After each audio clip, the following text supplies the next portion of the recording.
this would have a brilliant image on here now with Dave Atkinson, Head of Highways and Transport for City of York Council, which I'm just happy to introduce myself as. I used to be the Head of Programmes at Smart Place. Am I nearing it? Sorry, yeah. I used to be Head of Programmes at Smart Place, so I've been in this arena for a few years now, but I recently took up a new role at the council, which is Head of Highways and Transport. It's very good to see people in person. It's kind of exciting in a way that I never felt a kind of in-person meeting would be. So apologies if I appear in any way giddy, but I am.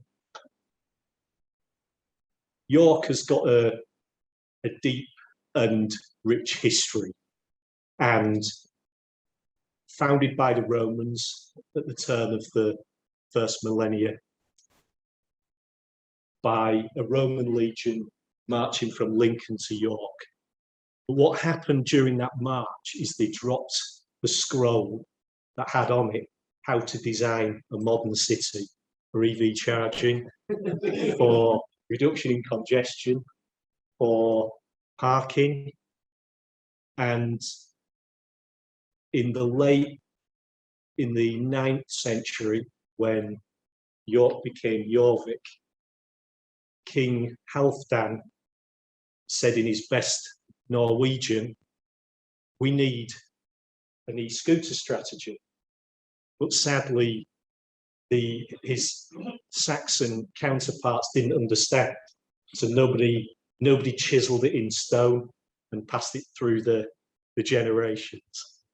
York's got a really good history of innovation and social conscience, and that's writ through, and you can see that in York through the chocolate industry. And when I do these presentations that are fairly regular, it's really fortunate I haven't got a slide pad because I usually forget where I am anyway. But at this point, I'd bring up a picture of a chocolate orange and a Kit Kat, and no matter where I am in the world, people smile and laugh, and usually afterwards say, "Have you got any of those with you?" And I'm like, if I had, they'd have been long gone. I'd have eaten. So we've got a really rich history of innovation with a social conscience, and I think that sets the theme for our newer sort of future transport strategies in York. And it's really fortunate, and because we've had these conferences before at the Railway Museum, but I'll say it again, it's really fortunate that we have such top quality transport assets within the city in terms of Railway Museum infrastructure. We're starting to take some really positive steps around EV charging, which I'll talk about in a second. But it's really good to be able to invite and host everybody at the Railway Museum in a place where everyone will enjoy, and a place where I'm sure everyone will have a wander around, be in awe of what is not sort of new technology, but still very exciting and inspiring. I've got 3 sort of things that I'm going to mention. I'm not going to steal the thunder about our STEP project because other colleagues are doing presentations on things like Glossa and real-time modelling and things like that later on. So I won't steal that. I could do, but I won't, because I'm being kind. I said to James Gilliat, the project manager, that I was going to try and steal all the jokes that he's got in his presentation and say them now, just to kind of keep him on his toes. But James and the team have done a really excellent job, and James will pick that up later. But what I wanted to talk about was, the first thing is our e-scooter trial. The spirit of the day-to-day is about reduction in congestion.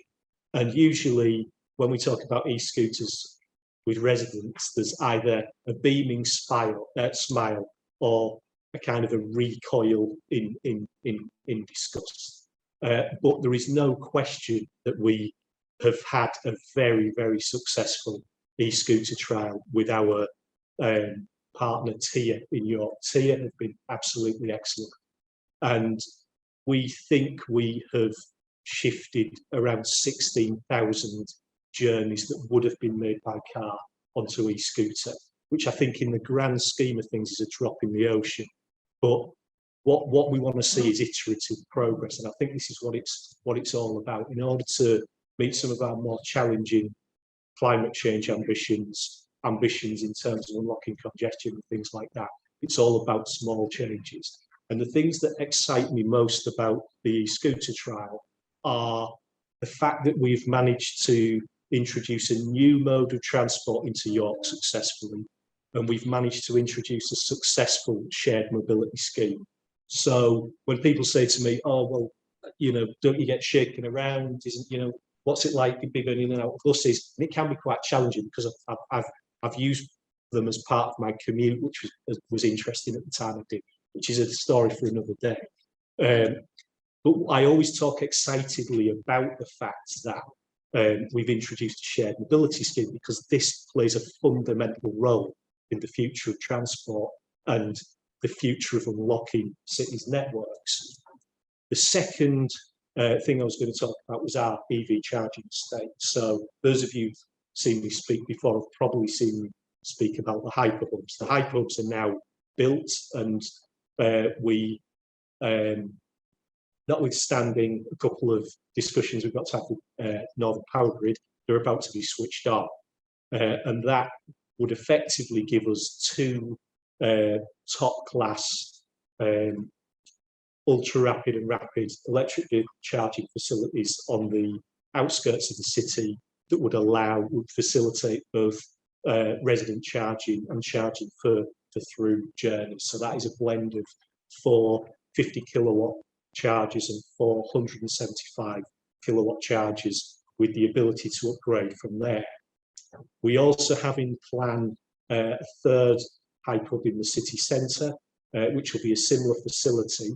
The difference will be that we have got solar harvesting at the two park and ride sites, and we're also going to operate some battery storage to feed sustainable energy into the vehicles, and to sort of do some grid balance management as well, which we won't have in our city centre hyper because of the energy challenges in the city centre, which we have resolved with Northern Power Grid for this particular project, which has involved running a wire in different rooms, a cable.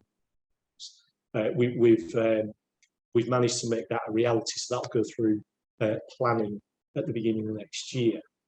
And then probably the EV strategy, which we've got online, it's on our website, talks about retrofitting 5% fast charge in car parks and things like that. So I'm probably running out of time, so I won't go on too much about that.